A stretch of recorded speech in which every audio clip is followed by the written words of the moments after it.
தமிழகத்தையே உலுக்கிய நெல்லை மென்பொறியாளர் கவின் ஆணவ படுகொலை வழக்கில் இன்னொரு கைது நடவடிக்கை மேற்கொள்ளப்பட்டிருக்கிறது.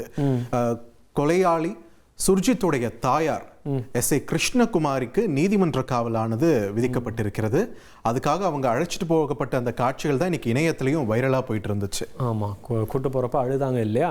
ஜூன் 9ஆம் தேதி வரைக்கும் நீதிமன்ற காவல் விதிச்சிருக்காங்க அவங்களுக்கு. இந்த நிலையில நெல்லை கவின் கொலை வழக்கில் கைது செய்யப்பட்ட சுர்ஜித் அவங்களுடைய தாயான எஸ்.ஏ. கிருஷ்ணகுமாரி நீங்க சொன்ன மாதிரி கண்ணீர் விட்டு அழுதபடி அவங்க நீதிமன்றத்துக்கு போனாங்க. 10 மாசத்துக்கு அப்புறம் இந்த வழக்கில் கைது செய்யப்பட்டிருக்காங்க கிருஷ்ணகுமாரின்றது குறிப்பிடத்தக்கது. ஸோ அவங்க அழுதுட்டு போன காட்சியும் இன்னைக்கு இணையத்தில் பயங்கர வைரலா போயிட்டு இருந்தது. அந்த காட்சியும் இப்போ நம்ம பார்த்துடலாம்.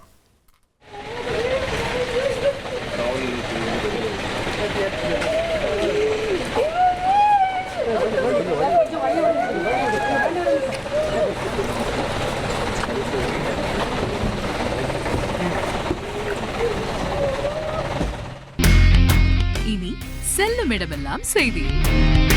தந்தி டிவியின் வாட்ஸ்அப் சேனலை ஃபாலோ பண்ணினா செல்ல இருக்கும் இடமெல்லாம் செய்தி. இதோ QR கோட் இப்பவே ஸ்கேன் பண்ணுங்க, ஃபாலோ பண்ணுங்க.